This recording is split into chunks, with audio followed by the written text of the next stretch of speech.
Bueno, el título de esta actividad es Educación en una sociedad libre. En una sociedad libre quiere decir quienes valoramos la libertad de enseñanza y en general la libertad como un bien, digamos, en sí mismo, no solamente como una forma de conseguir, en el fondo, otros objetivos que pueden ser deseables en un sistema educacional. Y bueno, como ustedes sabrán, la libertad de enseñanza tiene básicamente dos componentes que de hecho están reconocidos en la Constitución. Y es que por un lado está el derecho de los padres o de las personas, de la familia, a escoger el establecimiento educacional de su preferencia, pero también está lo que es el derecho que tenemos también las personas de poder abrir y mantener establecimientos educacionales y por lo tanto proyectos educativos. Entonces, obviamente que estos dos elementos se refuerzan uno con el otro. Si vamos a querer que existan posibilidades de que las personas elijan entre proyectos alternativos diversos, por otro lado, entonces también tenemos que asegurar o promover dicha diversidad y que se puedan efectivamente desarrollar proyectos alternativos que reconozcan, digamos, la heterogeneidad o la diversidad presente en la sociedad. Entonces, en ese sentido, es bien interesante cómo la discusión de política pública o del debate educacional de los últimos años incluso, en el cual se llevaron a cabo una serie de reformas, tanto quienes promovieron esa reforma como quienes en el fondo estuvieron de alguna forma, o que fueron más críticos a esa reforma. Desde ambos lados se argumentó a favor de la libertad de elección en educación. O sea, a mí me parece que ahí entonces hay un reconocimiento de que efectivamente ese es un valor que hoy día está reconocido en el debate educacional y quizás la disputa o la duda es de qué forma podemos materializar la libertad de enseñanza para que efectivamente exista y también cómo equilibrar estas dos partes que les decía antes que están reconocidas en la Constitución. Por un lado, la libertad de elección, pero por otro lado también lo que es la libertad o el derecho a desarrollar proyectos educativos que respondan también a la elección o a la diversidad de la población. Bueno, entonces en ese contexto de este panel es que tenemos a estas dos especialistas y la idea es que ellos partan con 10 minutos máximo introduciendo respecto a cuáles son las ideas principales que ellos tienen respecto a la situación de la educación hoy día, siempre obviamente desde la perspectiva de lo que es la libertad y en el fondo valor que reconocemos. Entonces, partimos por Adriana. Muy bien. Bueno, en primer lugar agradecer la invitación.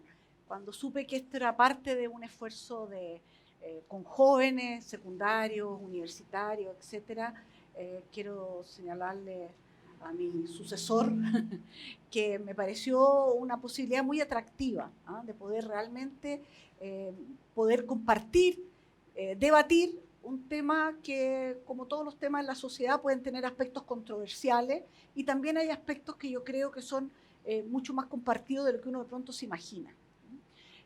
Muchas veces la crítica a determinadas políticas, más que una crítica de fondo, se llega a ciertas caricaturas. O sea, no se va al fondo, sino que quedas como con una mirada por encima y haces de pronto ciertas caricaturas de las situaciones. Yo estoy aquí, entiendo, porque de alguna manera me tocó casi 3 años estar en la reforma educacional que impulsó el gobierno de la presidenta Bachelet. Y todos los gobiernos se plantean en el área de educación mejoras, cambios, avances, le ponen su sello, etcétera. Pero yo creo, y así lo veo por la amplitud de la reforma, por la cantidad de aspectos que abarcó la reforma, yo la comparo con el esfuerzo que se hizo en los años 60 en el país, en cuyo eje central estaba básicamente la cobertura. O sea, Chile no tenía una cobertura que permitiera garantizar a todos los niños y jóvenes del país en ese momento un asiento en la educación. Por las razones que fuera, el país era más pobre, etc. Y de alguna manera también fue el salto de 6 años de básica a 8 años de básica, y ese era el periodo obligatorio en el país. Obligatorio para el Estado de garantizar de que se ofreciera educación en ese nivel y para la familia de enviar a los hijos a estudiar durante 8 años. Si nosotros vemos la línea y la curva en el tiempo, esto ha ido cambiando. Primero fueron 4 años de escolaridad obligatoria. Después se pasó a 6 años. En los 60, como digo, se llegó a 8. Después, en el gobierno del presidente Lagos, se llegó a la obligatoriedad de 12 años y el presidente Piñera en su gobierno anterior le agregó el kinder y por lo tanto tenemos 13 años obligatorios. Más allá de que hay personas, y esperamos que muchas se vayan sumando, a partir su escolarización a lo mejor al año y medio, 2 años, y realmente puedan contar con una educación parvularia de calidad amplia, de amplia cobertura, etc. Pero en este momento en Chile ese nivel no es obligatorio, ni de proveerlo, ni de asistir. Sí, desde los 5 años en adelante. Lo digo para poder ubicar de qué estamos hablando. Y por cierto, yo creo que los temas, para ir directo a los temas que se me plantearon de poder tratar hoy día acá, era el tema de, en esta búsqueda de mayores grados de libertad, que yo comparto, y queremos vivir en una sociedad libre, y yo me siento, me lo decía Diego cuando me invitó, estamos trabajando por una sociedad libre. Digo, yo me siento viviendo en un país libre, pero vamos que se puede. Yo creo que aquí, no por nada, desde la Revolución Francesa en adelante, el tema de la libertad está asociado también a la igualdad de oportunidades para ejercer esa libertad. Porque la libertad no es en abstracto, no es sino que se da en un contexto no es lo mismo cómo se vive y los grados que tú puedes aplicar en este país, lo que podrías aplicar en un país muchísimo más pobre o un país muchísimo más rico, porque finalmente hay elementos que en el dilema, cuánta libertad individual y cuánta solidaridad social tiene una sociedad, depende de su historia, depende de cómo ha repartido la riqueza, depende de su historia cultural, de muchos elementos. Esto no cae en el vacío, cae en una sociedad de carne y hueso. Y yo venía pensando para acá, cuando venía, y decía, ¿cómo verá la Fundación, no ya en el ámbito de la educación, en otros aspectos, porque en general el tema más en debate es cuál es el rol del Estado, en definitiva, porque todos decimos, mira, mi libertad termina o empieza donde empieza la del otro. Pero cuando vivimos en una comunidad y somos una nación que compartimos un territorio, etcétera, evidentemente las reglas del juego para poder vivir juntos, para poder tener este respeto por el derecho de los otros, para poder asegurarnos la seguridad ciudadana, la seguridad frente a la amenaza externa, el poder realizar un proyecto personal, esto no vivimos solos, vivimos entre muchos. Y por lo tanto, yo creo genuinamente que el Estado puede ser visto como el entromisor y el que te resta grados de libertad, o puede ser visto como el garante de los derechos de todos. Y por lo tanto, cuando ponemos regulaciones, no es por limitar la vida privada de cada persona, sino por garantizar de que sean todos los que puedan tener ese aspecto garantizado. Y me voy a explicar en un aspecto especial. Yo creo, y me llama la atención, que una persona, no sé cuán liberal será visto el alcalde Lavín, pero cuando te controlan si puedes fumar o no puedes fumar en una plaza, yo podría pensar que una injerencia un poquito mucho, un poquito too much. Pero, ¿qué pensaríamos de cuando finalmente se hace obligatorio que se vacunen los niños en el país? Porque no está en juego el niño, mi niño. Yo soy una familia, no creo en las vacunas y por lo tanto no voy a vacunar a mis niños. El problema de la salud pública, y ahí empiezan los dilemas concretos, es que si yo no vacuno a mi niño, hay un problema con los otros niños también. Entonces, lo pongo con ejemplos fuera de la educación, solamente para graficar de que este dilema de lo que significa dejar un pedazo de la libertad individual para poder construir el nosotros que somos, que nos hace pertenecer a un país con rasgos más o menos parecidos, con elementos, es un aspecto muy importante. Y en educación, yendo directo a las preguntas que se me hicieron, yo quiero decir lo siguiente. Nuestra Constitución, que por cierto, como todos los hechos humanos, es perfectible, no es perfecta, es perfectible, pero sin cuestionarla, tal como está señalado, señala de que la primera tarea y la primera persona encargada o unidad encargada de la educación de las personas es la familia. Es la familia y al Estado se le da la tarea de garantizar de que eso sea posible. Por lo tanto, está garantizando derechos.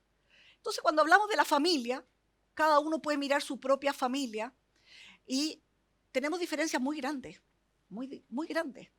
O sea, yo tuve en mi historia personal, soy la sexta hermana de un papá que se murió cuando yo tenía 3 años, mi mamá tuvo que trabajar y mi derecho a la educación no estaba cuestionado, pero sí quién ayudaba a las tareas en la tarde, en la noche, mis posibilidades, sí estaban condicionadas por las características de mi familia, estaba condicionada, como puede estar la de cada uno de nosotros.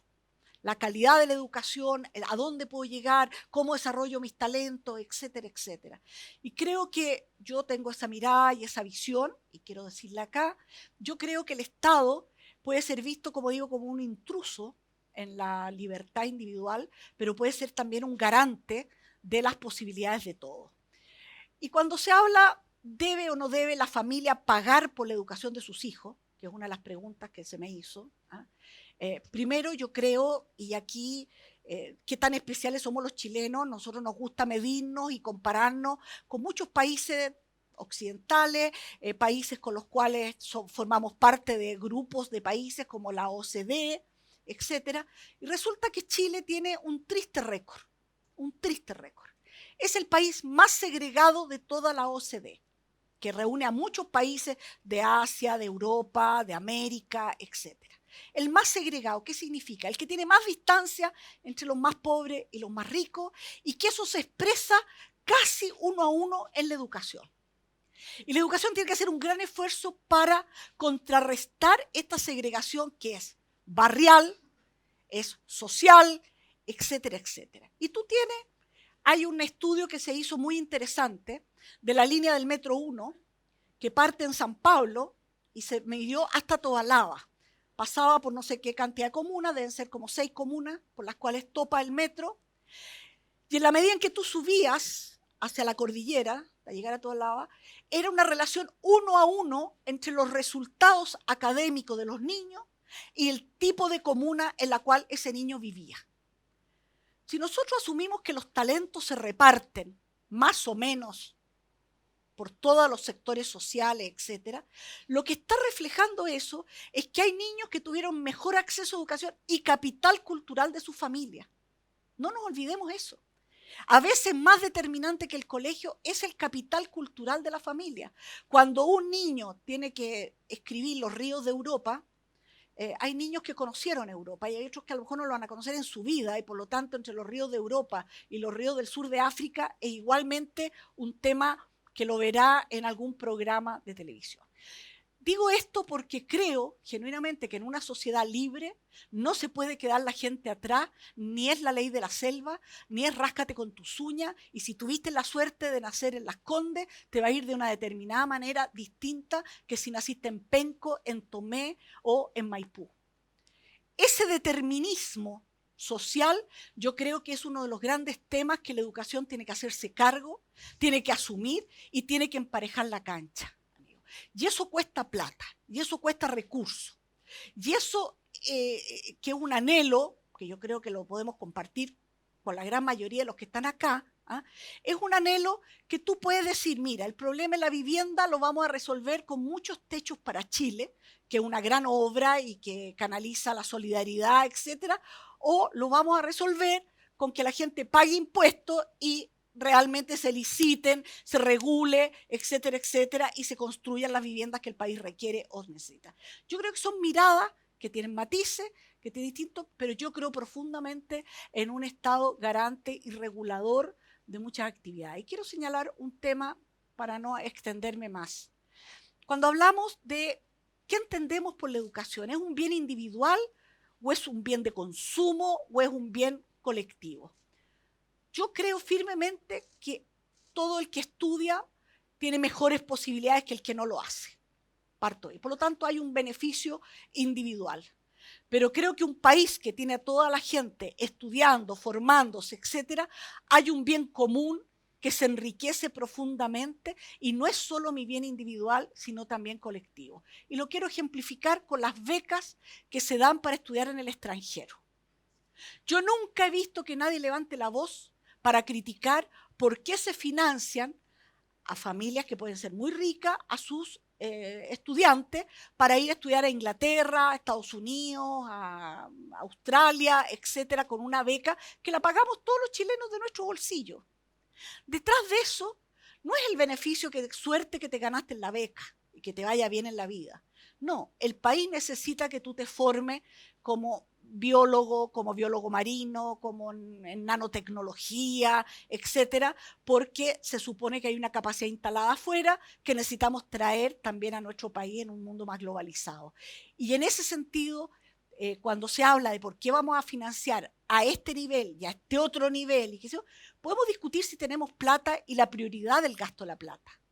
Pero yo no me escandalizaría jamás, porque son muchísimos los países que tienen, por supuesto, toda su educación básica y media absolutamente en forma gratuita. Si los padres quieren aportar, lo pueden hacer y ojalá lo hicieran para mejorar infraestructura, para financiar mejoras del colegio, viajes de estudio de los alumnos. Todo eso se puede hacer hoy a través de las cuotas de centros de padres, pero a mí me parece que lo que nosotros teníamos, porque sé que ese es uno de los temas que vamos a conversar, en términos de que la subvención escolar, que es la plata que ponemos todos los chilenos para que la gente se eduque en básica y media, también en parvularia, pero básica y media, ¿ah? De alguna manera esa plata llegaba a un colegio que lo sostenía un particular, se llamaba cualquier cosa, John Kennedy School, las madres no sé cuánto, o lo que tú quieras, y a ese colegio le permitíamos que además de la subvención que ponemos de plata de todos los chilenos, ese colegio estaba autorizado a cobrarle a la familia una X cantidad, pongámosle 40.000 pesos, ya, 40.000 pesos. Y por otro lado teníamos el Adriana, colegio del frente. ¿Te parece si dejamos ese tema para las preguntas? Y totalmente. Solamente para terminar la idea, el del frente solamente podía tener la subvención y ni un peso más. ¿Qué estamos estructuralmente haciendo? Claramente estamos segregando más la sociedad, que ya es bastante segregada, pero ahora la estamos posibilitando. Ese sistema, solo quiero decirle que no existe en ninguna parte del mundo, en ninguna. No hay otro país que tenga ese sistema, que tuviera ese sistema, porque ya cambió con la ley. Ninguno. Para terminar la idea, solamente en Holanda y en Bélgica existe el sostenedor privado que maneja colegio, pero la propiedad del colegio es pública, a los profesores les paga el Estado, reciben la subvención igual que todos los demás, no es que estos puedan cobrar, pero lo administra un privado y eso es por razones religiosas y razones culturales, porque conviven, en el caso de los belgas, dos pueblos en uno. Pero no hay ningún otro país en el mundo que tuviera eso tan gracioso que tuvimos nosotros. Perdón. Bueno, sin duda todos los sistemas educativos son diferentes y la verdad es que ningún sistema educativo es igual que otro en el mundo. Total. Gerardo, tus 10 minutos. Bueno, muchas gracias. Lo primero que yo quisiera hacer una distinción, lo que uno hace cuando le corresponde tener una función pública, que es básicamente administrar un sistema que viene dado y que yo creo que es un poco inútil estarlo repensando a cada rato y cambiándolo. Yo creo que uno tiene que, la sociedad avanza en la medida que uno va tratando de implementar sistemas y con algún sentido pragmático los va cambiando en función de lo que es la realidad, los sistemas que funcionan y los que no funcionan. Yo creo que nosotros tenemos un problema de calidad de educación que se ha arrastrado, tenemos un problema de cobertura que efectivamente se fue arreglando y en algún minuto empezamos a discutir ya no la calidad, sino que fundamentalmente la propiedad, si había segregación o no. Yo en ese minuto no me dedicaba a la educación. Tangencialmente era director por la Universidad Católica de una red de colegios que se llama EducaUC, que efectivamente era una entidad con fines de lucro, pero que nunca había lucrado, digamos, nunca había ganado plata. Simplemente se mantenía y pagaba los créditos de la construcción de una gran infraestructura que había desarrollado, digamos. Entonces, yo creo que uno cuando asume una función pública básicamente tiene que dedicarse a implementar, y fue lo que yo dije cuando me tocó asumir como ministro. Ahora, aquí en la Fundación para el Progreso lo que tratamos de testear es efectivamente ideas y tenemos una aproximación distinta a los problemas. Yo cuando miraba los cambios que se hicieron en el gobierno pasado, los miraba con algo de distancia y decía, bueno, la verdad que la educación que uno escucha a los más radicalizados que la proponían originalmente, que no es lo que en definitiva sale, porque en definitiva lo que sale es fruto de bastante consenso, diría yo, pero la posición original yo decía, bueno, yo soy un historiador amateur, digamos, yo decía, esta educación yo la he visto, y es la educación que tenían en Esparta. La educación espartana que a muchos nos enseñaron en el colegio, es una educación provista exclusivamente por el Estado. Efectivamente era igualitaria, a todos los niños se los quitaban a las familias a los 7 años, los educaban para la guerra en un sistema fundamentalmente oligarca militarista, que se impone en Grecia frente a Atenas, digamos, y su democracia, en lo que es la guerra del Peloponeso, y fue un sistema educacional que llevó a una determinada estructura de sociedad. Y la pregunta es si esa estructura de sociedad es deseable en función de lo que uno aspira como admirador de una sociedad libre. Yo creo que efectivamente en una sociedad libre hay algunas cosas que yo le pido al sistema. ¿Y qué es lo que le pido al sistema? Primero, una activa participación de los padres. Yo creo que a los padres nada nos importa más que la educación de nuestros hijos. Y estamos dispuestos a invertir no solamente plata, estamos dispuestos a invertir tiempo. Y le enseñamos a nuestros niños porque creemos que eso le da más oportunidades en la vida.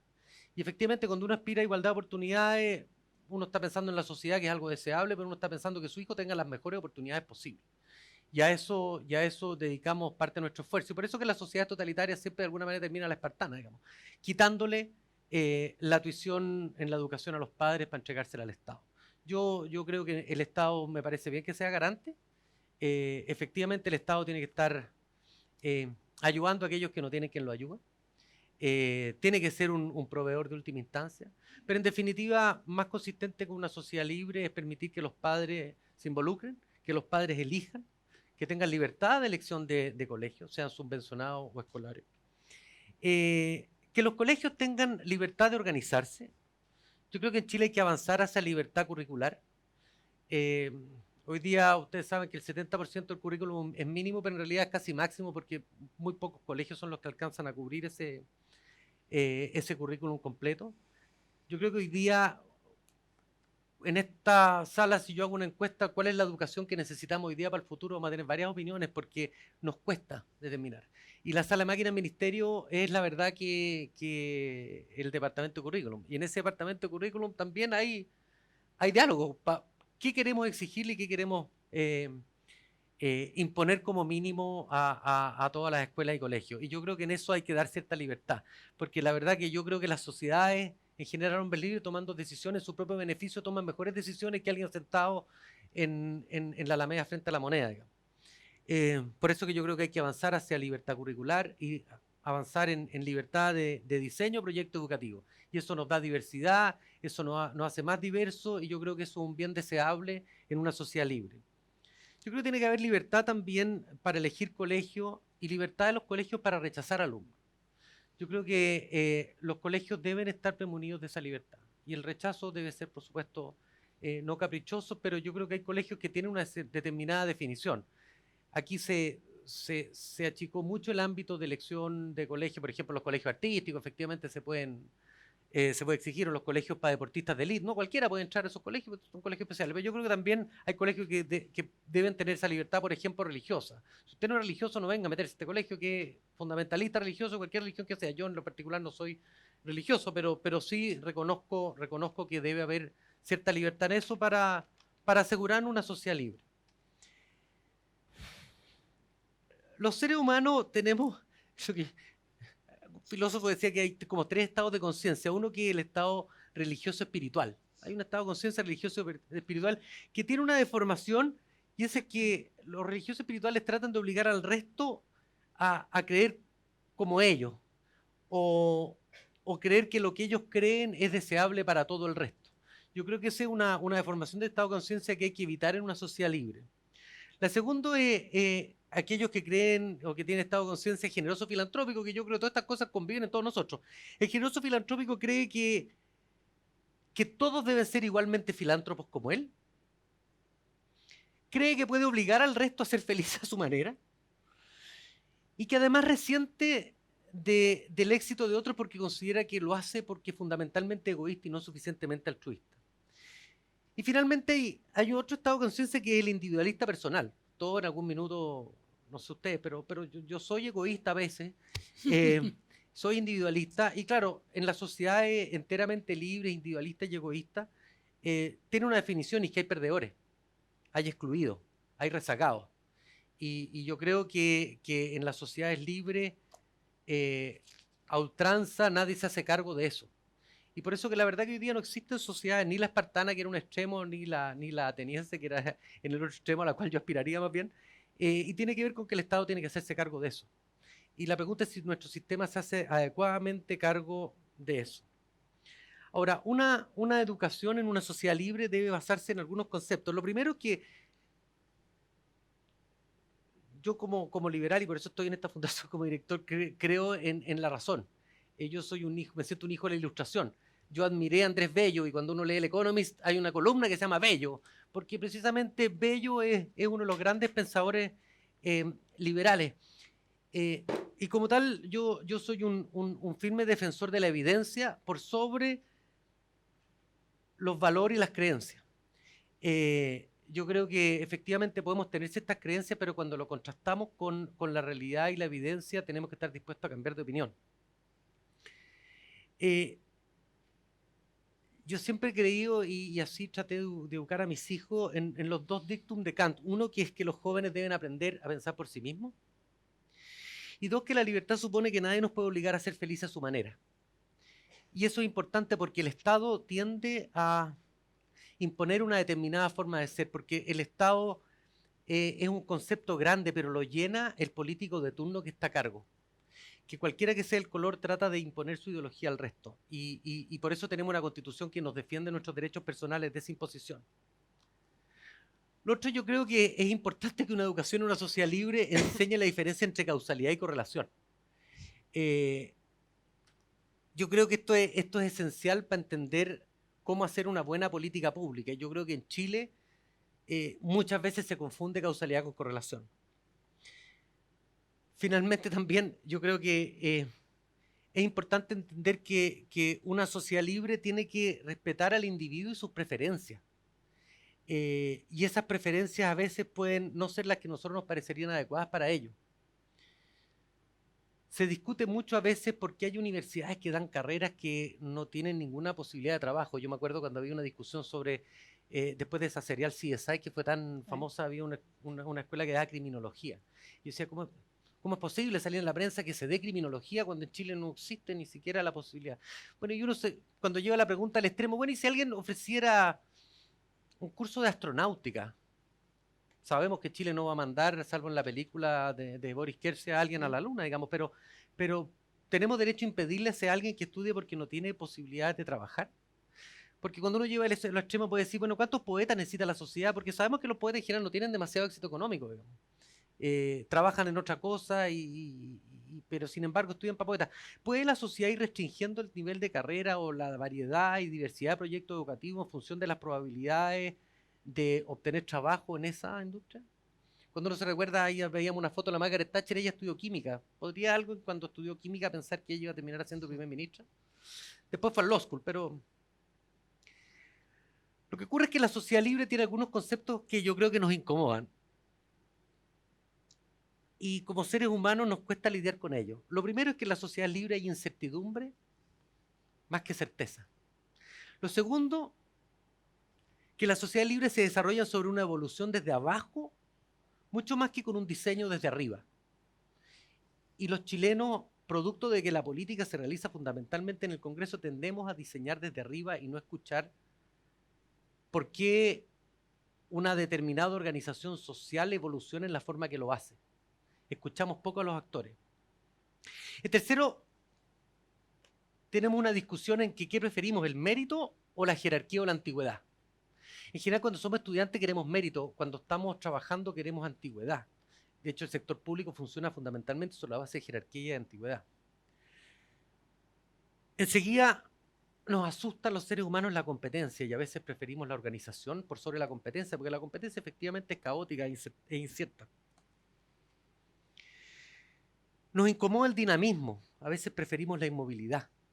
La innovación nos preocupa como seres humanos porque nos da inseguridad, nos inseguriza. Una sociedad libre debiera preferir las preferencias personales sobre las imposiciones grupales. Y yo creo que eso en Chile a veces nos perdemos. Tenemos otro tema que es además en la sociedad libre existe mucho más aleatoriedad. Los mundos son impredecibles. Yo creo que el mundo soviético era absolutamente predecible el rumbo que ocurría en una carrera personal. Las sociedades libres son esencialmente impredecibles. Al ser humano yo creo que le cuesta lidiar con estos conceptos. Y por eso nos asusta y por eso le pedimos al Estado a veces que intervenga. Ya no como garante de derechos, sino como guía de nuestras vidas. Sobre todo aquellos que se sienten inseguros. Ahora, yo creo que la educación en Chile no es un problema de recursos. A veces es un problema de recursos, pero puse este gráfico para no pelear con Leliana, porque este gráfico en Estados Unidos así ha subido el gasto en educación y así se ha mantenido el plano, los scores de calidad. O sea, calidad y recursos no van de la mano. Un buen profesor puede hacer clase en un parque, digamos, y los alumnos motivados van a poder entender. Yo creo que y no sé si te pasaba a ti, Elena, uno entraba a un colegio y se da cuenta el tiro si era bueno o malo más o menos. Y yo no sabía si era público, subvencionado. Uno notaba el tiro en el ambiente, en el orden, en la motivación de la gente. Y podía tener más o menos recursos. Yo escribí una columna cerrando mi ministerio sobre el Colegio San Antonio de Matilla. Y siempre lo nombro porque yo entré y parecía la clínica alemana, limpiecito. Era un colegio que había tenido subvencionado, que había tenido lucro y que ya no tenía. Tenía 2.000 alumnos, sin embargo, tenía masa crítica. Podía vivir con la sola subvención. De eso tan alto auspicio, ¿ah? O sea, puede ser probablemente los barrios más pobres de Chile llega. Tenía el 50% de sus alumnos tenía hasta octavo básico, y el 50% de sus alumnos eran aymara. De hecho, enseñaba aymara. Y ese era un colegio que tenía casi los mejores resultados de CIMSE de Iquique. ¿Y qué veía uno en ese colegio? Uno veía primero una cultura de alta expectativa. A mí me recibe la directora. La directora le conocía el nombre a todos los alumnos, a todos los padres. Los padres estaban ahí. Estaban participando, trabajando activamente. Todos los niños uniformados. La sala de computación perfecta, un computador por niño. Realmente era un privilegio estar ahí. Yo no estuve en un colegio así. Y era con los mismos recursos un colegio al lado. Lo que pasa es que, claro, si la subvención se la dan para un colegio que tiene 60 alumnos, que multigrado nunca se va a financiar. Ahí hay un problema de recursos. Pero yo creo que aquí, como muchas actividades, el tema es cómo se organiza uno y cómo gestiona uno, si es capaz de dar educación de calidad o no. Y lo que debe hacer el ministerio, yo creo en eso, es apoyar. Y por eso que el fin de lucro, el no lucro, me parecía a mí una discusión superada. Yo soy un ferviente partidario del lucro, digamos. En lo personal trato de practicarlo y ganar más de lo que gasto, con éxito más bien limitado. Pero creo que esa discusión ya había pasado. Hoy día lo que había que preocuparse era sentarse con esa señora que había tenido un colegio con fin de lucro, que ahora era subvencionado sin fin de lucro, y decirle cómo le ayudamos a mejorar. Parte del esfuerzo que se hizo como ministerio precisamente fue ese, que era la queja que uno escuchaba, y a ti te había pasado, Elena, en todas partes sabe que más el ministerio nos tiene locos. Porque sobre texto de controlar el uso de recursos públicos, la verdad que el 70% del tiempo un director estaba dedicado al ministerio y no a los alumnos.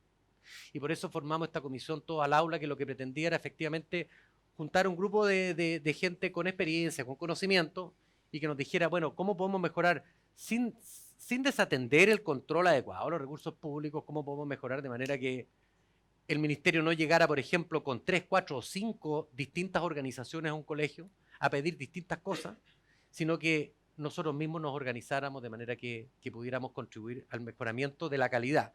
Porque a mí el mandato que me dio el presidente fue: preocúpese de la calidad. Y a eso nos enfocamos, digamos. Ahora, yo creo que condición necesaria en una sociedad libre es que la educación sea de calidad. Y efectivamente, en Chile hay algo así como 800 colegios que no llegan al mínimo de calidad en la forma que lo ha definido la Agencia de Calidad.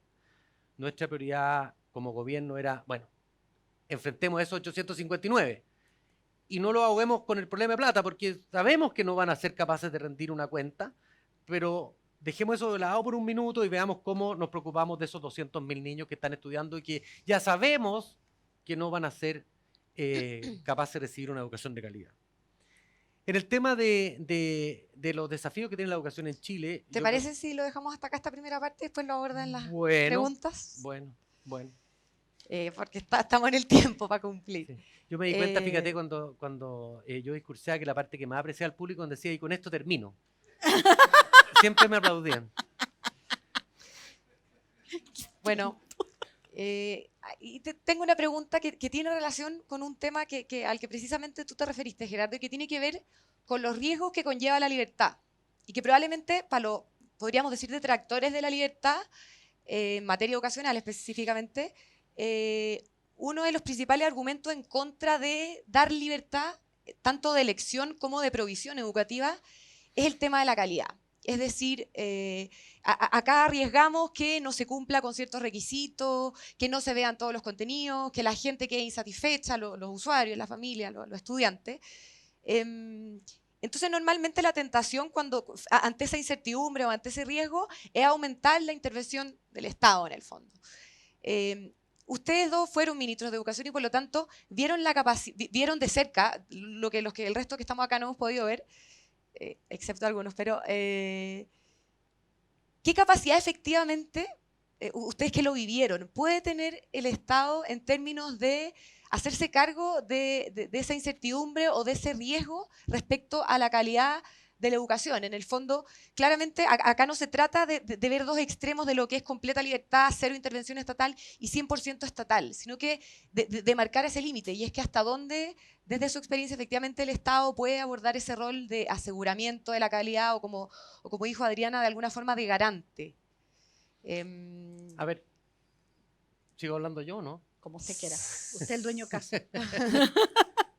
No, yo creo que el Estado tiene que hacer mucho. Lo que pasa es que tiene que concentrarse en lo que debe hacer. Mira.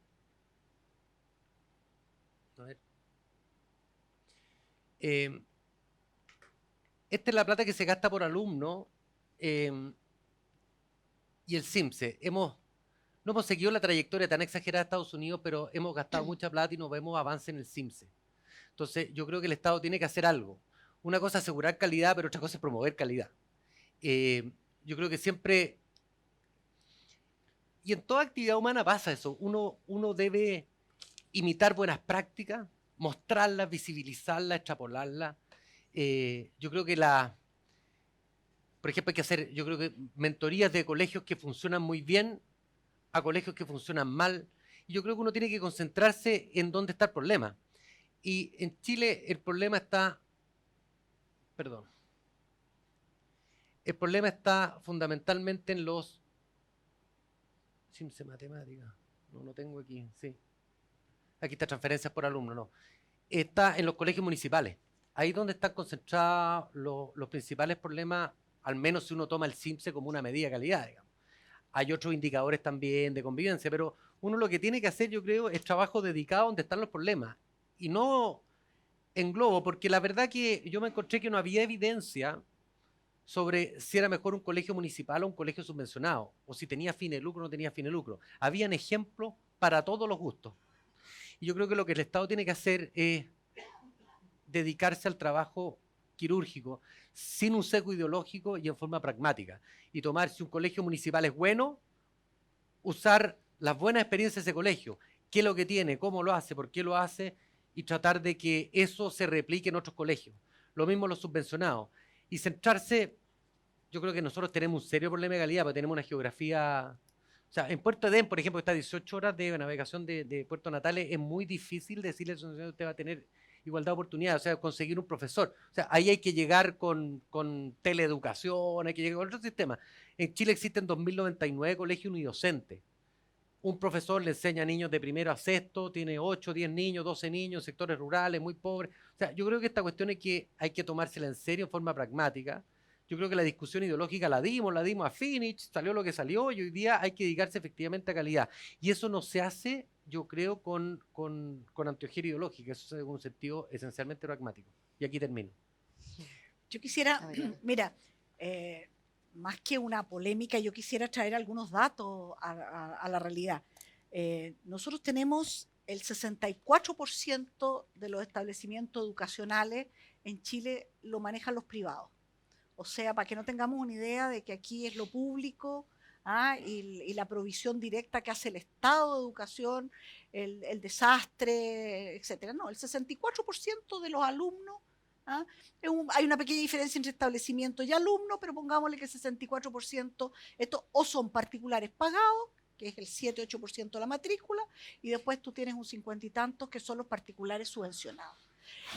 Lo digo porque de hecho, cuando yo estaba en el colegio, no existía el particular subvencionado, existían los particulares pagados y existían los públicos. Y era curioso porque el estándar de calidad de los públicos era muy buena. Los liceos públicos de este país eran buenos liceos. Tanto así que quien validaba lo que estudiaban los privados eran los públicos. Yo estaba en un colegio particular pagado, y cuando llegaba a fin de año se limpiaba el colegio, se preparaban unos dulcecitos porque iban a venir las examinadoras que eran del Liceo 7 y uno decía si sabía o no sabía y la señora del Liceo 7 decía si lo que uno sabía valía la pena o no. O sea, lo pongo un ejemplo porque no siempre la educación pública fue la educación de segunda, tercera o cuarta categoría. Había muy buena, había regular y había mala, como puede haberlo hoy día. Eso cambió con el sistema del particular subvencionado, que, como digo yo, es una situación más extraña, como dice, y me alegro que Gerardo lo tome así, ya lo legislado está, dediquémonos a ver cómo miramos el futuro, porque creo que cuando hablamos del Estado, no estamos hablando del gobierno de turno, estamos hablando del gobierno, del parlamento, de los municipios, de todo el sistema judicial, o sea, lo que constituye el Estado. Y en ese sentido, no está la educación, que es un tema de mediano plazo, de largo plazo, no puede estar sujeto a los ires y venires de un gobierno de turno que puede estar 4 años, después irse, etcétera. Por eso que a mí me parece que el debate de las leyes, el debate de esto, es un momento democrático para debatir y discutir cambios. Yo comparto que a los seres humanos nos gusta gritar los cambios, pero no nos gusta vivirlos. Todo nos incomoda. Anda a cambiarle tú el escritorio, como digo yo, a una persona de su lugar al lado y la persona queda como desconcentrada, algo te pasa. Y eso nos pasa un poco a todos. También hay una dinámica entre cambio y permanecer. Ahora, los países tienen que ayornarse, los currículums no cambian todos los días, cambian aproximadamente cada 10 años, esa es la verdad de las cosas, se le pueden hacer pequeños ajustes, pero no andan cambiando todo el tiempo. Y yo creo que hay un tema que tú tocas que me parece muy importante, y es cómo se evalúa la calidad de la educación. Uno puede decir, mira, no nos enredemos, para eso existe el CIMSE nos dice cuánta matemática y cuánto lenguaje saben los niños, etc. Yo creo que está súper bien si tú lo usas como un termómetro para ver cómo estás avanzando en materia de calidad en matemática y lenguaje, que son dos instrumentos básicos en la vida para el resto de los saberes. Pero pensar que la calidad de un colegio es el CIMSE te lleva a perversiones muy grandes. O sea, sabemos todos de colegios en que los niños que no les va tan bien, el día que se va a tomar la prueba CIMSE, le piden que se quede en su casa, que se enferme, que no sé qué, porque, como dijo alguna vez, escuché a Mario Weissflut, que dijo, el CIMSE es como el valor accionario del colegio. Tiene CIMSE 300 puntos. Te lo pueden poner en el John Kennedy School, CIMSE 300 puntos. Entonces es un colegio mejor que el del lado que dice CIMSE. Si nosotros entendemos la educación, porque además tú puedes tener 2 CIMSES iguales y en un colegio viene bajando la calidad y en el otro va subiendo. Es fruto de un esfuerzo enorme llegar a los 260 puntos del CIMSE con todos los niños, y otro a lo mejor venía de 300 o 320, se está yendo para abajo. Entonces, ojo con las pruebas masivas, que yo creo que cumplen una función, no seré yo quien diga que no, pero creo que hay que complementarlo con otros elementos que nos hablan de qué es el colegio. Y ahí está también el uso de lo que son los horarios más flexibles. Creo que un tema que debemos tocar, porque creo que apela a la calidad, cuando tú preguntas, Paz, ¿qué pasa? ¿Qué puede hacer el Estado en materia de calidad? El Estado puede hacer mucho en materia de calidad, mucho. Creo que la carrera docente es un gran esfuerzo estatal de mejorar la calidad de los profesores en este país. exigir mayor puntaje para estudiar pedagogía, exigirle a las universidades que se pongan con los estudiantes, porque aquí las universidades miraban un poco al techo y salía el profesor que salía. Exigirle a los profesores que se evalúen, que mejoren, que se perfeccionen, etc. Apoyarlos con un tutor para que realmente no perdamos el 30% de los estudiantes de pedagogía se perdían el primer año después de haberse recibido. No del primer año de estudio, después que salían, el 30% de los profesores se iban a trabajar, no sé, a otra cosa, o a Uber, o a cualquier cosa, pero enfrentar el grupo curso no lo hacían porque muchos estudiantes de pedagogía era la carrera a la cual llegaban, después de recorrer todas las que les gustaban, no quedó en ninguna, llegaba a pedagogía porque tenía baja exigencia, etcétera, etcétera. Y para ser profesor hay que tener una gran vocación, una gran vocación. Y por eso que creo que lo que se avanzó en carrera docente puede ser, no se va a notar mañana, en educación nada se nota al día siguiente, pero yo creo de verdad que es una apuesta que nos debiera permitir mirar con el futuro con más optimismo. Creo que los 18, y voy a contar algo que vi ayer que me escandalizó, los 18 millones de libros de texto que se imprimen para que todos los niños subvencionados tengan un texto bueno, de buena calidad, hecho por los mejores especialistas, etcétera, etcétera. ¿Ah? A mí me parece, y además no es una, se proponen, se licitan, y son los mismos libros de texto que compran la familia en la librería de los colegios particulares pagados, y de parte de los particulares subvencionados que no quieren el libro que le entrega el ministerio. No es una uniformidad para adoctrinar al niño con el libro de texto, ¿no? Está el currículum tiene posibilidades de mejora y cambio, pero también aquí hay un tema que hay que hacerse cargo. Hay un porcentaje muy alto de colegios, particular subvencionado y público, que no tienen la capacidad ellos mismos de levantar estos currículums alternativos. Se dictó una ley, el 2016, que obliga a todos los colegios reconocidos por el Estado, todo establecimiento, ni siquiera colegio, todo establecimiento educacional, público, privado, pagado, jardín infantil, etcétera, a tener un plan de formación ciudadana. Es decir, todos los niños de Chile ojo, yo nunca vi en el Parlamento un pizarrón verde, verde, verde, verde por la unanimidad total de todos los parlamentarios, tanto en el Senado como en la Cámara de Diputados. Todos los parlamentarios dijeron, ok, que haya este plan de formación de acuerdo al proyecto educativo de cada colegio. Nosotros estamos viendo ahora que la verdad la mayoría de los colegios no ha hecho ese plan, no tiene la capacidad de armar el plan. El ministerio hizo unas referencias por si alguien quería tomarlo de ahí. Bueno, y hay colegios que pescaron eso y lo están implementando. Pero te digo, los grados de libertad que esto tenía son muy altos. Pero también tienes que tener la capacidad para usar ese grado de libertad.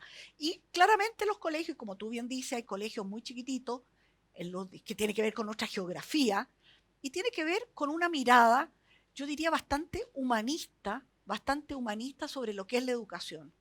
Porque es mucho más fácil, yo he estado con los seremis de economía de algunas regiones, ¿para qué tenemos una escuelita con 6 niños, con 12 niños? Pesque todos los niños, se los lleva a un internado, a un colegio más grande, en tal lugar.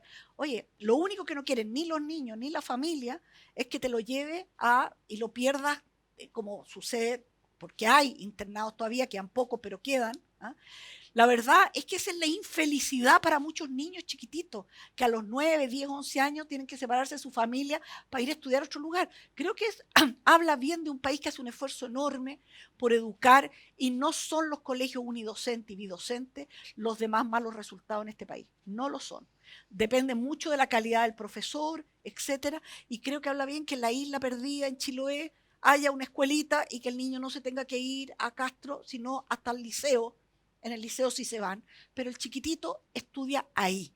Y eso creo, yo soy firme partidaria que esa es una política que tiene muchas ventajas, y en las ventajas y desventajas, que también las hay, yo me apuesto por ese esfuerzo. Es como el esfuerzo de educar a los niños mientras están hospitalizados, como muchas cuestiones que hace el país y que, bueno, por no ser masivas, muchas veces se desconocen. Por lo tanto, yo creo en esto de que de alguna manera la calidad que viene como el salto de lo que viene ahora, primero tenemos que ser un poquito más ambiciosos en ser capaces. Es mucho más fácil medir la calidad en términos de prueba objetiva, el CIMSE, te salió 7 o no te salió 7, claramente es mucho más fácil. ¿Cómo llegaste al raciocinio que hiciste para que te diera 7? No es mi problema. Quiero contarle... En esa línea, sí. En esa línea, porque en el fondo tú de alguna forma estás como hablando de que es necesario como tener medidas más integrales respecto a la calidad. Y también mencionaste tus expectativas positivas respecto a la carrera docente. Sí. Para los que no saben, la carrera docente es una ley que en el fondo establece que parte de las remuneraciones de los profesores, no solamente del sector municipal, sino que también del sector particular subvencionado, va a depender de una evaluación que va a realizar el Ministerio de Educación a través del centro de... Entonces, parte de las críticas justamente a la carrera docente fueron efectivamente que se estaba evaluando a los profesores a partir de una evaluación que no necesariamente va a medir su desempeño en la sala de clases, que es lo que importa. De hecho, existe evidencia de que cuál es el principal problema de por qué no cuesta mejorar la calidad docente, y es que las medidas observables en el fondo no tienen relación con el desempeño del profesor en la sala de clase. Entonces, de repente, en el tema de la carrera docente también uno podría tener ciertas dudas justamente por el instrumento a través del cual se les va a evaluar. Tú manifestaste en el fondo que tienes como expectativas positivas al respecto. Quería saber tú, Gerardo, qué expectativas tienes al respecto y qué te parece. A ver, yo creo que efectivamente no existen sistemas perfectos de evaluación, digamos, y yo no sé cuánto costaría evaluar en sala de clase a todos los profesores. Se evalúa, ¿no? Que es uno de los temas que tiene la determinación de calidad en la educación preescolar, digamos, que no le puede hacer pruebas SIMS a un niño de, no sé, de 4 o 5 años, digamos, y sin embargo tienes que ver la interacción con sus profesores para determinar qué tan bueno es, y eso sale muy caro. Entonces yo creo que efectivamente hay probablemente mejores sistemas de evaluación que el que se adoptó, digamos, pero no sé si el país está en condiciones. Ahora yo creo que lo que salió es razonablemente bueno para nuestro nivel de desarrollo. Hay 2.500 millones de dólares en juego, es mucha plata. Para los que no saben, hoy día el presupuesto del Estado de Chile son 18.500 millones de dólares más o menos en educación. Es el ministerio más grande de... Es un cuarto del gasto público. Sí, 23%. Entonces se está gastando, invirtiendo, como lo miramos, digamos, mucha plata. Y de esos 2.500 millones son profesores, digamos. Es a lo que se va a llegar en régimen. Y efectivamente no existe sistema perfecto. Uno de los sistemas que criticaban mucho era que se evalúan de a cuarto los profesores. Entonces puede pasar que entre dos profesores que hacen la misma clase hay uno que se evalúa 4 años después y tiene su aumento de remuneraciones 4 años después, digamos, que con su colega al lado. Entonces, efectivamente no existen regulaciones perfectas, son los costos, un tema que se estaba estudiando para ver cómo se podía homologar. ¿Te puedo decir una cosita? Pues solamente para aclararlo. Lo que pasa es que todos el sistema público, los profesores del sistema público, todos se habían evaluado antes. Cuestión que es muy valorada fuera de Chile. O sea, cuando uno conversa con otros países, lo más difícil ha sido que los profesores aceptaran ser evaluados. ¿En México pararon el país, acuérdate? No, por eso te digo, ¿no? En Colombia, en todas partes es muy difícil. Entonces, miran con un poquito así como cómo lograron que esto sucediera. Una evaluación imperfecta, lo que tú quieras, pero tiene un elemento muy importante que se llama el portafolio. El portafolio es la grabación de una clase.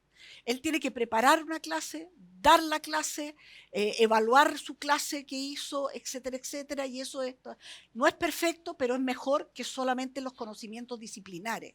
O sea, se supone que si tú eres un profesor de matemática, lo que se te evalúa no es todo lo que tú estudiaste, eso ya te lo evaluó la universidad. Después de tantos años de trabajo, lo que se te evalúa es que tú enseñas en sexto básico, al menos manejes toda la materia correspondiente al sexto básico en matemáticas. Pero además se evalúa, se graba una clase en que tú has preparado la clase, cómo la preparaste, etc. Entonces yo comparto con Gerardo de que esto no es perfecto, pero de verdad es lo más cercano a una evaluación masiva, conocible, etcétera. Y esto de los cuartos que se van agregando tiene que ver más bien con el particular subvencionado, que no había sido evaluado anteriormente, y para entrar a la carrera docente tiene que evaluarse y entran todas las educadoras de párvulos.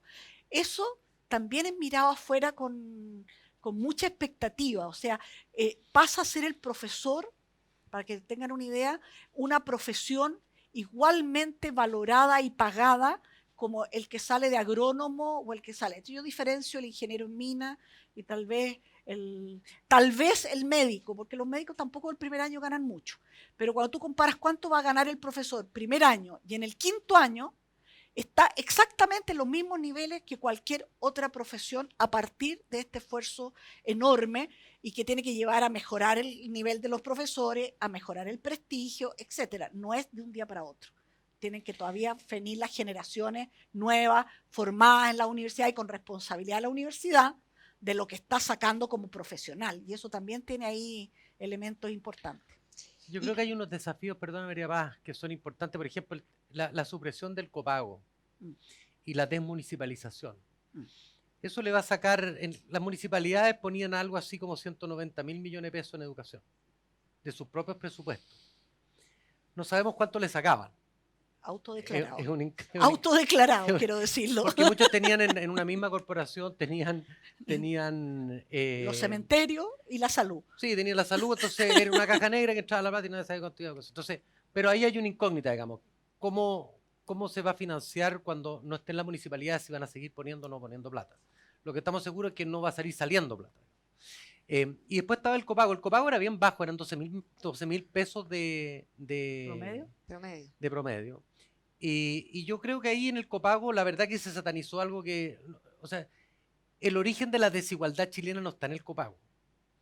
Y yo creo que hay colegios, por ejemplo, que debieron mantener el copago, porque en esta idea de que se generaba desigualdad, cuando uno llega a los colegios que educan niños con necesidades especiales, con discapacidades, la verdad que el copago a esos niños, un niño con síndrome de Down, usted puede pagar lo que quiera y no lo va a llevar a competir por la carrera de medicina, digamos. Entonces, yo creo que se extremó el argumento respecto de la desigualdad que crea el copago. Entonces, yo creo que hay que darle una mirada un poquito más pragmática al tema del copago. Porque no creo yo que yo visité muchos colegios de niños con capacidades especiales, no creo que los copagos de los apoderados, al contrario, muchas veces financiaban lo que ocurría después de las 4 de la tarde, porque ese niño no tiene dónde irse. O sea, había que ser un poquito más pragmático en el tema. Entonces, yo creo que hay un tema de financiamiento ahí que qué va a pasar con toda esa plata. Por decir al respecto, mira, yo creo que efectivamente hay municipios que han puesto plata para mejorar la calidad de la educación, de la salud, etcétera. Primero, lo que ponen los municipios es bastante autodeclarado, no hay manera de comprobarlo. Y segundo, cuando uno ve las inmensas deudas ahora que están pasando al sistema, a los servicios locales, eso tocó, son deudas previsionales millonarias. Entonces tú me dices de qué plata estaban poniendo, cuando con la plata que se le entrega, que sí alcanza, quiero decirles que hoy día no hay un tema de plata. O sea, la buena o mala calidad no tiene que ver con un tema de plata. El país ha hecho un esfuerzo enorme, la subvención por niño, entre la subvención especial, el preferente, el PIE, que es el programa para los niños con necesidades especiales, etcétera, un promedio de estar cercano a los 140, 150 mil pesos por niño, lo que en un volumen de esto es mucha plata. Y quiero decirles que el día de ayer, porque aquí hay un tema muy importante, hemos hablado de los padres, hemos hablado de los profesores, del sistema como tal, pero hay un tema muy importante, ¿quién es el sostenedor del colegio? ¿Quién es el responsable de que un colegio funcione o no funcione?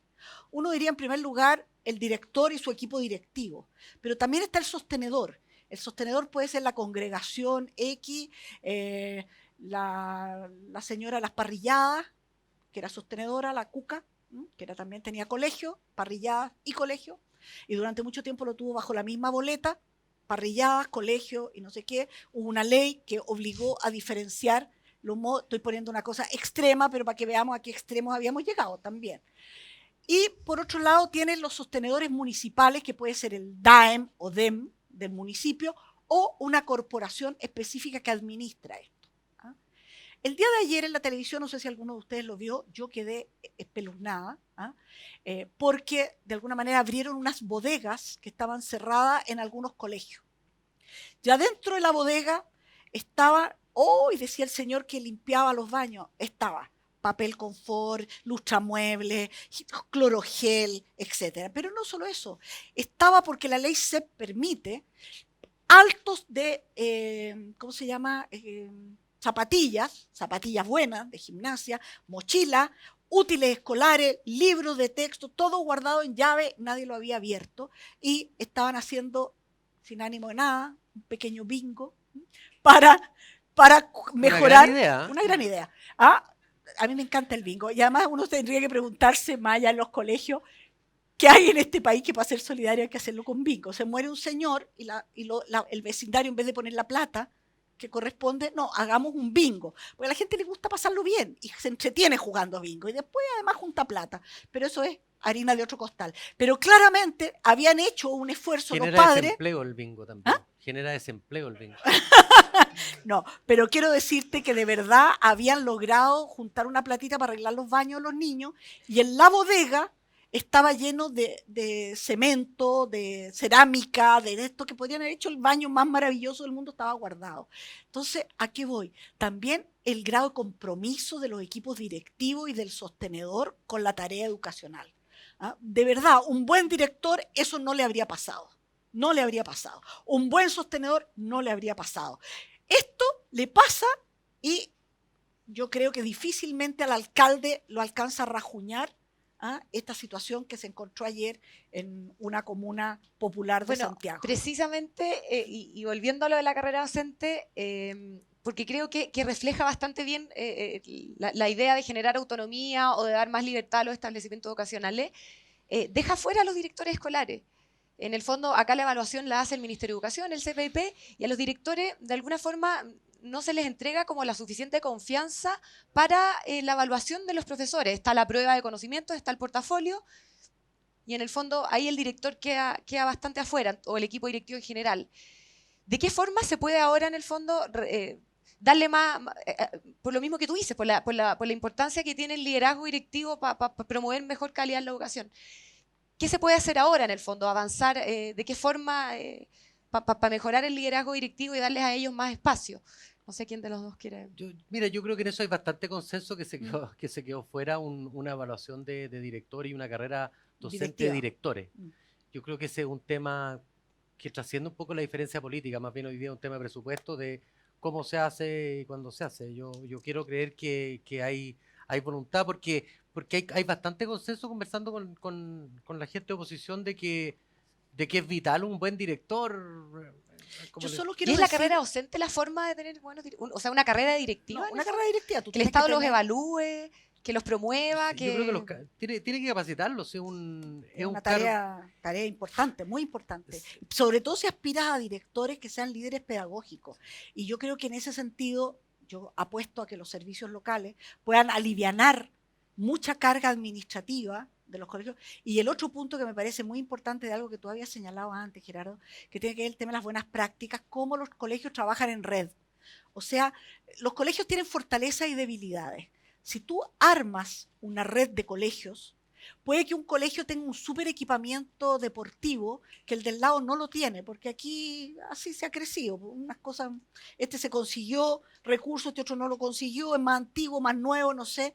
Pero si tú tienes una red de colegios y tú le entregas a este colegio la responsabilidad de todo lo que es la Academia de Ciencia, porque tiene un buen profesor de ciencia, o sea, no trabaja solo para la ciencia de ese colegio, sino también para la formación, y traerá a Mario Amuy o a la Teresa Ruiz o a quien quieran para trabajar con los profesores de ciencia de una red de colegio. Te permite manejar buenas prácticas, interactuar, disminuir costos. Este es deportivo, este tiene un sello deportivo el colegio, bueno, que se haga también. Es mucho más barato el transporte. Tú tenés, por ejemplo, los colegios técnicos profesionales, lo más caro son los laboratorios. Totalmente. Y mantenerlos al día en el equipamiento. Yo creo que aquí tenéis que tener, como lo hacen los alemanes, tienen un gran centro técnico. Y tienen las empresas. Y tienen las empresas que tienen salas de clase en colegios dispersos, pero van a hacer su trabajo de campo a estos grandes centros que se mantienen al día. Entonces tiene uno para 5 o 6 colegios, porque el transporte es mucho más barato. Así es. Entonces yo creo que ese trabajo en red tiene mucho valor y parte de lo que se espera de la nueva educación pública que se haga eso, porque los municipios no se coordinaron entre ellos. Así que yo creo y va a pasar una cosa que hoy día no logramos ver, yo la quiero solamente anunciar porque no me la imagino, pero va a venir. En la medida en que efectivamente se termina el copago, que todavía existe, el copago se va a terminar en los colegios particulares subvencionados cuando la subvención escolar alcance o supere lo que es el copago que hacen los padres. Entonces el copago está congelado en UF. Para decirlo. O sea, no es que un colegio pueda decir, ¿sabes qué más cobrar 40, voy a cobrar 65? No, no puede. Está congelado su copago en UF y llegará un día en que no va a existir el copago. Ya todos los colegios se transformaron en entidades sin fines de lucro, los colegios particulares subvencionados, etc. Entonces, el gran tema va a ser que tú vas a tener un sistema equivalente, unos administrados por un servicio local y otros administrados por la congregación religiosa o por privado o por quien se sea. Yo creo que en ese momento tú vas a tener una mayor equidad, posibilidades en el país, y va a ser muy interesante cómo vas a trabajar con ambos subsistemas, que ya no va a ser el subsistema clase mediero alto y el de los pobres pobres, sino que vas a tener más o menos equivalencia, y por lo tanto estas redes de colegios que estamos pensando, etcétera, etcétera, seguramente van a incorporar territorialmente al conjunto de los colegios. El mercado va a reaccionar a la falta de plata, digamos. Claro, porque en todo caso, y ya ha pasado, o sea, yo he hecho el cálculo y definitivamente los colegios municipales, antes de traspasarse a los servicios locales, ahora no tengo claro cómo va a quedar, contaban con más recursos que los colegios particulares subvencionados en promedio. Más allá en el fondo del copago, la verdad es que hoy día hay una serie de fondos disponibles para financiar la educación municipal. Y en ese contexto, obviamente que la eliminación del copago plantea un desafío para el sector privado. Y en ese sentido el bingo no parecía una locura tampoco, lamentablemente. No, los centros padres no, pero pueden mira, pedir la cuando plata uno que ve los quieran. índices de eficiencia y lo incorporamos en la ley, fue una de las indicaciones que hicimos, las municipalidades, yo creo que producto de que contrataban mucha gente por razones electorales, bajaron en asistentes de la educación, tenían el año 2007, tenían 49 alumnos por asistente de educación. Asistente de educación es el portero, el tipo que limpia los baños. En fin. Ahora estaban en 16,6 por alumno. O sea, habían bajado su índice de eficiencia en 3 veces. O sea, a menor matrícula tenían más gente. Estaban gastando mucha plata. Entonces, yo creo que ahí se mezclan iba dos en calidad de cosas. educación.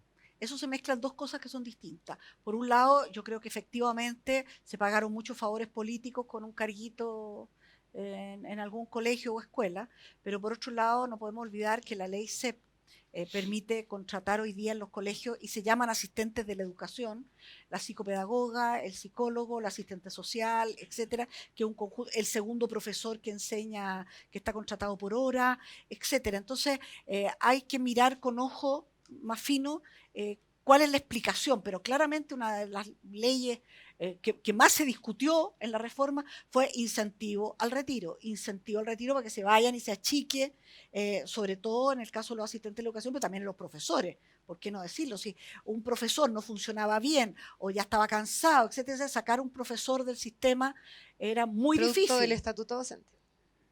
Del estatuto anterior, pero no de la carrera. No, claro, del estatuto.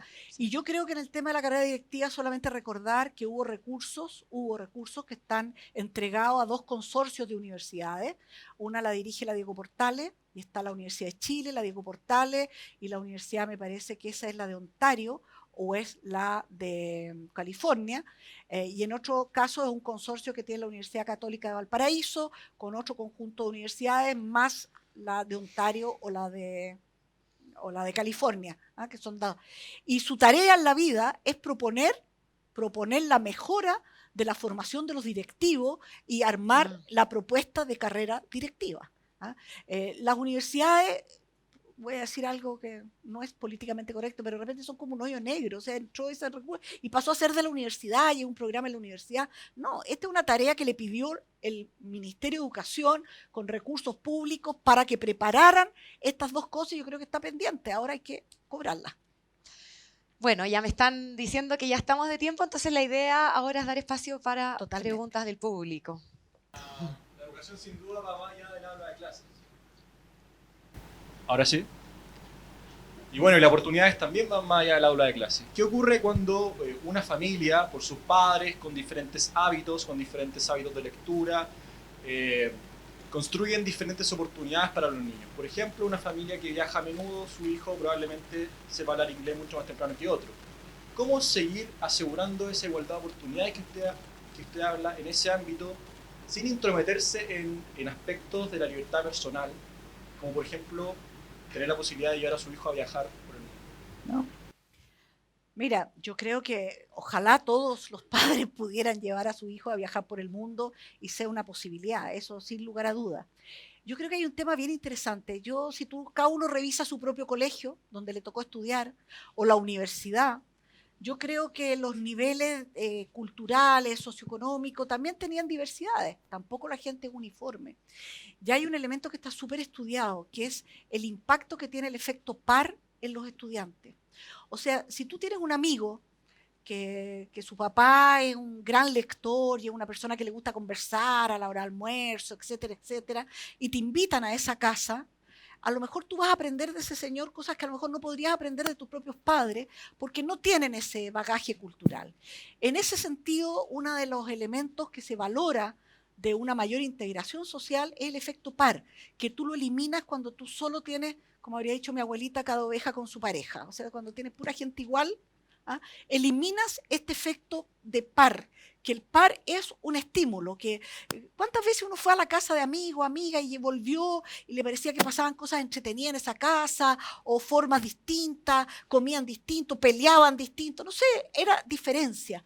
Yo creo que en ese sentido, respondiendo a tu pregunta, a mí me parece que al revés, hay que incentivar que estas cosas sucedan y también dar oportunidades para que realmente las distancias no sean infinitas, ¿sí? Las distancias van a existir, pero que las distancias tengan que ver, que no sean deterministas a raíz del origen social de la persona.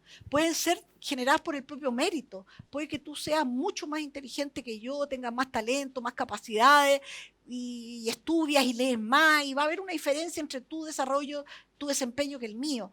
Pero te quiero decir que en el fondo que esté dado por el mérito personal y no escondamos en el mérito personal diferencias que tienen que ver con lo social y con lo económico. Eso es todo. Acá hay otra pregunta. Muchas gracias. Mi nombre es José Francisco Lagos, una pregunta para ambos. Yo egresé del Instituto Nacional y una de las cosas que me daba cuenta es que la mayoría de los problemas que existían dentro de su administración y por otra parte los beneficios que habían, los problemas se veían muchas veces al manejo municipal, básicamente los problemas administrativos, la imposibilidad de despedir profesores y que se notaba el cambio que cuando los profesores pasaban a contrata a de planta, que la calidad de las clases disminuía.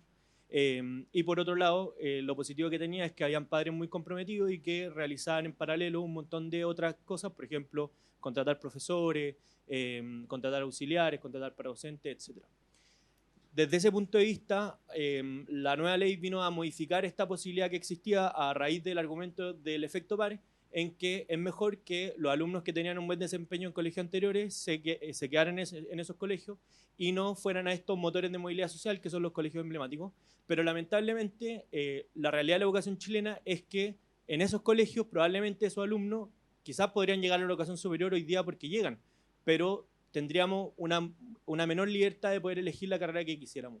Entonces se justifica que por este argumento del efecto par o por quizás mayor igualdad o evitar esa segregación, se condena a esos estudiantes a quedarse en esos colegios anteriores en distintas comunas de Santiago por este afán de igualdad. A ver, hay dos temas ahí. Uno que es la inamovilidad, digamos, laboral de los profesores. Yo creo que esa es una mala idea. Yo creo que efectivamente los profesores tienen una dimensión que es laboral y en la dimensión laboral deben tener premios y disuasivos para el mal comportamiento. Digamos, un profesor que es malo, ese colegio debe ser capaz de despedirlo. Igual que todos los demás trabajadores en el resto de las actividades, digamos. No debiera haber un trato particularmente distinto. De hecho, pasaba mucho que el profesor que en la mañana presentaba licencia en el municipal, en la tarde estaba trabajando en el subvencionado, simplemente porque tenía un régimen jurídico laboral diferente. Otra cosa es el efecto par. Yo lo que le digo el efecto par es curioso, fíjate, porque cuando en un curso de niños muy malos hay 3 buenos, en general esos buenos no arrastran al resto, sino que se suman a los malos. Cuando es al revés, un curso de niños muy buenos, con 3 malos, esos malos tienden a subir el nivel. O sea, esto tiene que ver bastante con cómo se compone ese curso. Yo en principio creo que sacrificar la libertad de los padres y de los alumnos en función de otro bien que es el efecto par, que es bastante discutible en cuanto a la verdad científica que hay detrás de él, es riesgoso. Y sobre todo que es cruel con ese niño que quiere superarse y que quiere ir a un colegio que lo desafía más.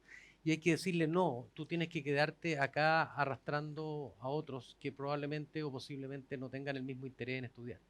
Yo en eso soy, no existiendo un mundo perfecto, soy partidario de que los niños sigan sus propias trayectorias educativas y que sean las familias las que decidan junto con ese niño qué es lo que quiere, digamos. Así que yo celebro que el Instituto Nacional pueda seguir recibiendo a los alumnos que recibe, que en general son la élite de Chile. Solamente una aclaración desde mi punto de vista en esta pregunta. Primero, para que no hayan malos entendidos, hoy en la ley lo que quedó es que son los padres los que eligen el colegio de sus hijos. Y no, eso no está limitado.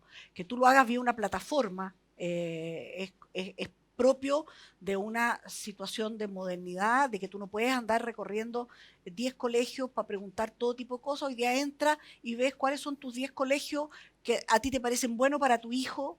En el caso de los niños que van a entrar al colegio por primera vez, que tienen 3, 4 años, solamente paréntesis, basta ver lo que pasa en los colegios particulares pagados, el drama de una familia presionando al niño de 3, 4 años para que pinte adentro de la raya, para no sé qué, no sé cuánto, cuando uno sabe que finalmente el colegio lo que está haciendo es elegir la familia con la que quiere trabajar, no es el niño de 4 años que tenga que mostrar grandes habilidades.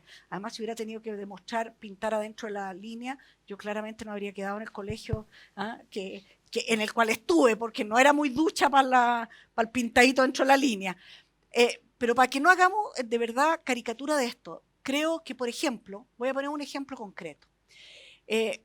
Voy a poner un particular subvencionado, el San Ignacio de Alonso Valle, que es particular subvencionado, San Ignacio de Alonso Valle.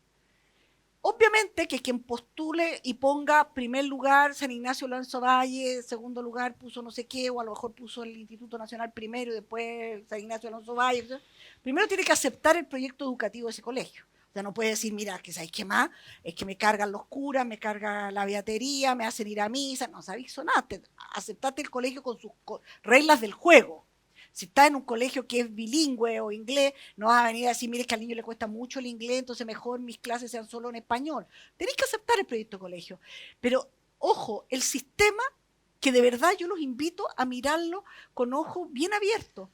Tú decides, y cuando digo tú, eres tú y todos los otros papás pueden escoger el listado de colegios a los cuales quieren que vayan sus hijos. Yo quiero que vaya al Instituto Nacional. Quiero que vaya al Instituto Nacional. El instituto y todos los emblemáticos tienen una norma especial que permite seleccionar hasta un porcentaje de sus alumnos. No voy a poner ese ejemplo, voy a seguir con el del San Ignacio Alonso Valle. Ya. Perdona, yo creo que la pregunta iba precisamente al tema del mérito. El mérito. No bueno, sé lo que voy a decir es lo siguiente. Claramente, el niño que se cambia, porque además hay colegios que tú entras en primero básico y no te cambias hasta cuarto medio, nunca te fuiste del colegio. Es más bien para el niño que termina la básica y tiene que entrar a la media. Puede que la señora de Maipú, la señora de Lo Prado o de cualquiera de las comunas de Santiago quisiera mandar su hijo a los jesuitas porque recibe plata, porque le gustan los jesuitas, quiere educarse. No se lo habría planteado en su vida porque no tiene la red, porque no tiene el pituto, porque no tiene no sé qué. Aquí se anota, mi chica, es el colegio que me gusta, es el que estoy eligiendo, y si hay cupo, y si no, el sistema dirá, si hay una sobredemanda sobre el San Ignacio, dirá cuáles son las familias que entraron y las que no entraron. Pero no es que la familia no escoja. Si tú no quedaste en el primer lugar, quedarás en el segundo, en tercero. Y creo que lo que se ha aplicado este año, que le correspondió en parte a usted, señor Varela, es que ya tenemos 14 regiones y el sistema se ha comportado en Chile mejor incluso que el sistema en el caso de Nueva York o Boston. Este fue un tema que yo conversé con el presidente Piñera, quiero decir. Cuando fuimos a conversar los ministros salientes con el presidente, yo le dije, presidente, lo único que quiero es explicarle en 2 palabras en qué consiste la famosa tómbola, venga la familia de Maipú y quedó en Puente Alto. Me dijo, Adriana, no tienes nada que explicarme, yo tuve todos mis hijos en Boston. conozco perfectamente el sistema. Yo pedí que de mi campaña sacaran esa propaganda porque era una ridiculización de un proceso que lo que hace es darle oportunidades a mucha gente que ni siquiera se lo habría planteado como posibilidad. Entonces, claro, para el que tenía más vínculo, el que es amigo del alcalde, el que es amigo del concejal y no sé qué, y por la vía del pituto, lograba meter su hijo a un colegio. El que no tenía eso, aunque le gustara el colegio, mala suerte nomás. Entonces no es tampoco la capacidad de elegir. Aquí creo que la capacidad de elegir está, y no estamos inventando la rueda. Esto sucede en Ámsterdam, esto sucede en Canadá, esto sucede en Nueva York, en Boston, etcétera, el mismísimo sistema. En Inglaterra, tuve a mi hija estudiándose en Inglaterra con sus hijos pequeños, en Inglaterra tú inscribes tu hijo y te dicen qué día, qué hora y en qué colegio quedaste, se acabó tu historia. Ese es el colegio que te corresponde, que en general está en el barrio. Puede ser más cerquita o menos cerquita. El colegio que te correspondió y se acabó. Entonces, también hemos hecho nosotros una cosa como muy grande, de que mi capacidad, mi pérdida de esto. No, aquí los papás son efectivamente lo que eligen. Lo que sí que eligen más papás. Más papás tienen posibilidad de elegir. Los otros se conformaban con el colegio que estaba al frente de su casa, el de más allá, etcétera. Y bueno, por supuesto, disminuía la presión sobre el colegio deseado. Apostemos a la mejor calidad de la educación para que esto no sea problema. Pero aquí no hay un Estado que te dice a qué colegio vas o qué no vas. Eres tú, padre de familia, que anotaste los 5, los 7 colegios en orden de precedencia que tú quisieras que tu hijo vaya. Y más del 80% de la familia cae en alguno de los colegios que eligió él. Y el 56% cae en su primera opción. Entonces, de verdad... Tenemos la última pregunta. Hola, me llamo Macarena y estudio pedagogía y quería saber qué opinan sobre la beca vocación de profesor, sobre todo de que todos los que estamos becados tenemos que volver 3 años trabajando en colegios municipales, que si esa medida es necesariamente un garante de la formación de docentes de calidad y qué influencias tendrían en tener una educación de calidad y finalmente una sociedad más libre. ¿Usted? Pues yo. A ver, yo creo que la beca de vocación de profesor antes era mucho más importante que ahora que hay gratuidad, digamos. Pero dicho eso, esto es como los posgrados, cuando se buscaba atraer primero talento, financiarlo y después que devolvieran esa contribución que la sociedad les había hecho. Y no es tanto para que el colegio los mejorara a ustedes, sino que ustedes mejoraran los colegios donde iban a ser destinados. Yo creo que en eso hay algo de justicia y yo no me opongo, digamos. Y mucha gente, amigos míos que se fueron becados afuera, también tuvieron que volver y trabajar en el sector público. Eso significa normalmente, o antes significaba una renuncia a ingresos que obtenían en el sector privado. Y sin embargo es parte de un intercambio justo y de retribución a la sociedad que lo ayudó a financiarse. Así que yo no me opongo y me parece bien. Yo me sumo a lo que ha dicho. ¿Pero qué como implicancias creen que tienen a finalmente generar una educación de mejor calidad? Como obviamente, si yo estoy estudiando gratis, me hace sentido que yo tenga que devolverle 3 años al Estado. ¿Sabes qué? Perdón, una sola cosita. Yo creo que cuando se creó la beca como vocación de profesor, era justamente para atraer alumnos con mejores puntajes y era un premio de tener mejores puntajes.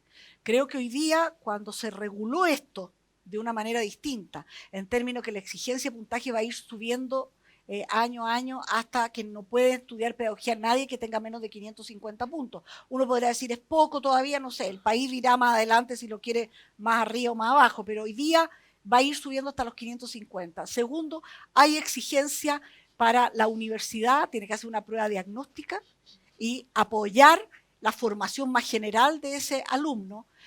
Tercero, está garantizado un sueldo de egreso equivalente al de cualquier otra profesión. Hay una prueba al final, tienes 1 año de tutor pagado para efectivamente, entonces es una suma de medidas las que te pueden garantizar la calidad de ese profesor. No es una sola. Creo que se partió bien con la beca porque era atraer en ese momento mejores estudiantes. Creo que hoy día las condiciones de egreso, las condiciones a la universidad, etcétera, va a ser que en algún minuto va a desaparecer la beca vocación de profesor, porque ya no quedó superada por estas otras medidas. Eso es lo que creo.